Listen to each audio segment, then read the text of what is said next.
Bien-aimés dans le Seigneur, Shalom. Nous sommes le jeudi 30 septembre 2021. Nous sommes dans la joie de nous retrouver pour une nouvelle méditation biblique et nous vous saluons au nom de notre Seigneur et Sauveur Jésus-Christ. Nous allons lire un texte dans la lettre de Jacques, épître de Jacques, chapitre 3, versets 13 à 15. Épître de Jacques, chapitre 3, versets 13 à 15, mais c'est le verset 13 qui est le centre de notre méditation. Y a-t-il parmi vous quelqu'un de sage et d'expérimenté? Nous lisons dans la version Bible du Semeur.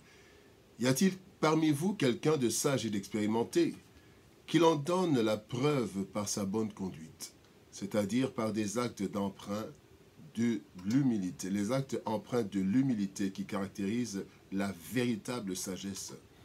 Mais si votre cœur est plein d'amère, jalousie, si vous êtes animé d'un esprit querelleur, il n'y a vraiment pas lieu de vous vanter.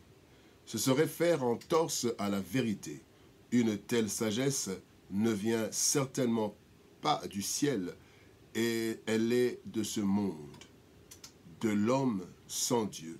Elle est démoniaque. Dans la version Louis II, lequel d'entre vous est sage et intelligent? Qu'il montre ses œuvres par une bonne conduite avec la douceur de la sagesse.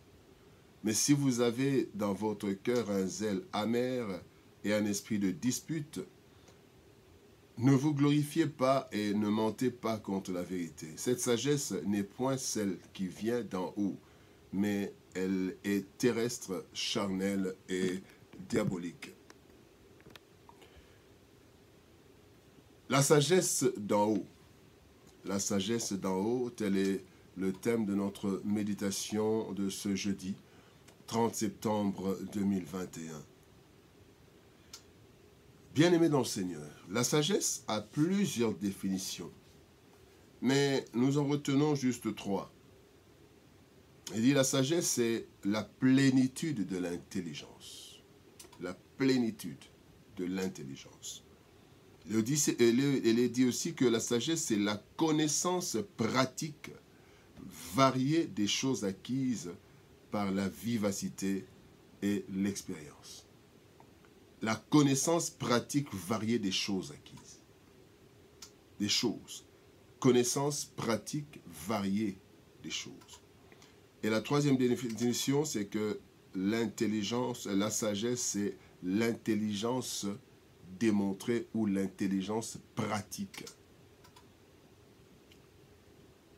Il y a la sagesse humaine et la sagesse divine, que nous disons sagesse d'en haut. Si la première est plus axée sur la connaissance et la pratique des choses de la vie courante, eh bien celle de Dieu est démontrée plus dans la formulation et l'exécution des conseils de Dieu dans les Écritures. Le texte du jour nous parle des preuves de la sagesse divine. En effet, la sagesse ne doit pas être une question de déclaration ou d'autoproclamation. Mais il faut que la sagesse montre ses preuves, montre des preuves aux autres. Comment alors reconnaître en une personne, la sagesse divine? Eh bien, le texte nous donne certains éléments essentiels. Nous voulons voir d'abord le premier élément qui caractérise la sagesse d'en haut, la sagesse divine, c'est une bonne conduite. Il est dit, il y a parmi vous quelqu'un de sage et d'expérimenté qui en donne la preuve par sa bonne conduite. Une bonne conduite. Dans la définition biblique de la sagesse, vue plus haut, nous avons dit que la sagesse divine se démontre par l'exécution des conseils des Écritures saintes. Or, la parole de Dieu nous demande d'avoir une bonne attitude. C'est ça la vie du chrétien, une bonne attitude. Il est écrit dans 1 Pierre chapitre 2 verset 12, il est écrit ayez au milieu des païens une bonne conduite, afin que là même où ils vous calomnient, comme si vous étiez des malfaiteurs, ils remarquent vos bonnes œuvres et glorifient Dieu au jour où il les visitera. Ayez au milieu des païens une bonne conduite. Donc dans la vie, nous vivons parmi les païens, les non-chrétiens. Ayons une bonne conduite. La sagesse divine nous donne la capacité donc de savoir bien nous conduire dans différents milieux et contextes, en posant des actes propices et utiles pour la gloire de Dieu. Paul mentionne cela dans 2 textes notamment. Dans le premier texte, dans Philippiens chapitre 4, verset 12, il s'agit de la bonne conduite en différentes circonstances. Paul dit « Je sais vivre dans l'humiliation et je sais vivre dans l'abondance.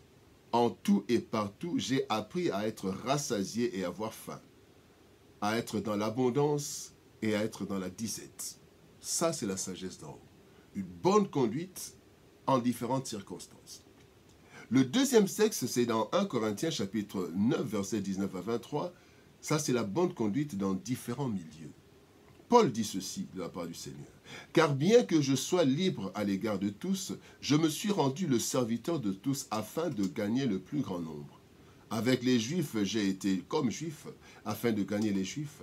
Avec ceux qui sont sous la loi, comme sous la loi, quoique je ne sois pas moi-même sous la loi, afin de gagner ceux qui sont sous la loi, avec ceux qui sont sans loi, comme sans loi, quoique je ne sois point sans la loi de Dieu, étant sous la loi de Christ, afin de gagner ceux qui sont sans loi.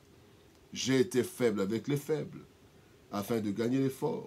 Je me suis fait tout à tous, afin d'en sauver de toute manière quelques-uns. Je fais tout à cause de l'évangile, afin d'y avoir part. Ça, c'est une bonne conduite dans différents milieux. Et ça, c'est la sagesse. La bonne conduite, c'est le signe d'une sagesse d'en haut. Le deuxième signe, le deuxième élément, c'est l'humilité. L'humilité. Une autre preuve de la sagesse, c'est l'humilité. La Bible dit dans 1 Corinthiens chapitre 8, verset 1er, « La connaissance enfle, mais la charité édifie. » Parfois, les personnes dotées d'une grande sagesse deviennent orgueilleuses à cause de cette sagesse, se voyant plus grande que les autres. Une telle sagesse ne vient pas de Dieu, mais comme nous le voyons à la fin du chapitre 15, du verset 15, nous avons lu à la fin du verset 15, il est dit « Elle est terrestre, charnelle et diabolique. » D'où vient l'humilité de la sagesse divine? Eh bien, l'humilité de la sagesse divine vient de la reconnaissance de son origine, la grâce de Dieu. 1 Corinthiens 4, 7 dit « Car qui est-ce qui te distingue?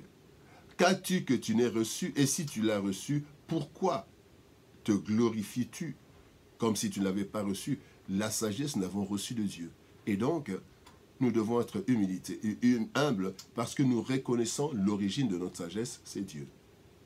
Le caractère de sa deuxième source, c'est le caractère de service que doit revêtir la sagesse. La sagesse est au service des autres. Et Christ dit, dans Luc 17, 10, « Vous de même, quand vous avez fait tout ce qui vous a été ordonné, dites, nous sommes des serviteurs inutiles, nous avons fait ce que nous devions faire. » Comment alors acquérir cette sagesse? Eh bien, la sagesse s'acquiert, celle des hommes, par la fréquentation des hommes et de l'expérience. Mais celle de Dieu, qui du reste n'exclut pas nécessairement celle des hommes, s'obtient dans l'intimité avec Dieu, à travers sa parole. Il est dit, la loi de l'Éternel donne la sagesse, dans Psaume 19, verset 8, et aussi par la prière. Jacques chapitre 1, verset 5 dit, si quelqu'un manque de la sagesse, qu'il la demande à Dieu. Bien-aimés dans le Seigneur, cherchons la sagesse d'en haut, car elle édifie, elle nous bénit, elle glorifie Dieu. Que Dieu nous bénisse. Shalom, au revoir et à demain.